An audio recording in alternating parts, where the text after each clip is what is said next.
پیارے بچوں، ایک دفعہ کا ذکر ہے کہ ایک ملک میں ایک بادشاہ تھا۔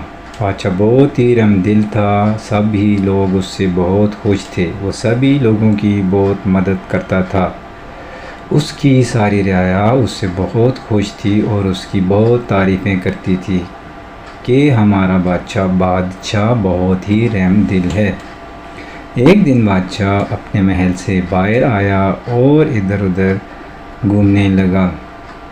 بادشاہ کسی کام سے جب باہر آیا تو اس نے دیکھا کہ ایک بہت ہی خوبصورت سی پری اس کے سامنے آئی۔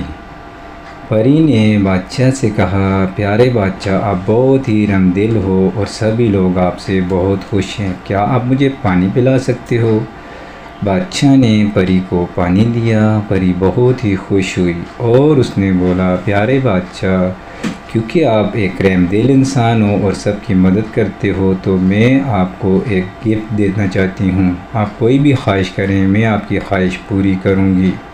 بادشاہ نے پری کو بولا کہ میں جسے چاہوں سونا بنا دوں۔ بادشاہ کی یہ خواہش تھی کہ میں جسے ہاتھ لگاؤں وہ سونا بن جائے۔ تو پری نے بولا، چلو آج سے آپ کی یہ خواہش پوری ہوگی۔ پری یہ کہہ کر چلی گئی۔ جب پری وہاں سے چلی گئی تو بادشاہ کو اب یہ کمال حاصل ہو گیا کہ بادشاہ جس چیز کو ہاتھ لگاتا وہی سونا بن جاتی۔ بادشاہ کسی پتھر کو ہاتھ لگاتا تو وہ سونا بن جاتا۔ بادشاہ بہت ہی خوش تھا کہ بادشاہ کی بیوی اپنی پیاری سی منی اور چھوٹی سی کاکی کو لے کے بادشاہ کی طرف آئی۔ بولی، بادشاہ سلامت، کیا حال ہے؟ آپ باہر کیا کر رہے ہیں؟ بادشاہ بہت ہی خوش تھا۔ بادشاہ اب اتنا خوش تھا کہ اس کو اپنے جذبات پہ قابو نہیں رہا۔ وہ جلدی جلدی اپنی بیوی کے پاس آیا اور اسے بھی ہاتھ لگا دیا۔ جو ہی بادشاہ نے اپنی بیوی کو ہاتھ لگایا، بیوی اور اس کی بچی سونے کی بن گئی۔ بادشاہ بھول چکا تھا کہ پری نے تو اسے یہ کمال دیا ہے کہ وہ جس کو ہاتھ لگائے گا وہ سونے کا ہو جائے گا۔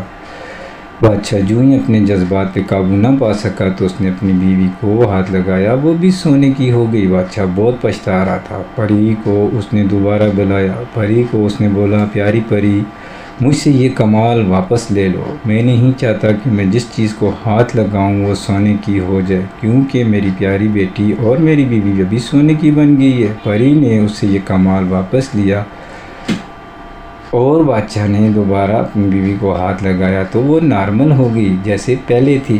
تو دیکھا بچوں، اس کہانی سے ہمیں ایک بہت ہی پیارا سبق ملتا ہے کہ انسان کو چاہے وہ خوشی میں ہو یا بہت ہی زیادہ غم میں ہو، اسے ہر وقت اپنے دماغ سے کام لینا چاہیے اور ہر کام سوچ سمجھ کے کرنا چاہیے، ورنہ اس کا انجام اچھا نہیں ہوتا۔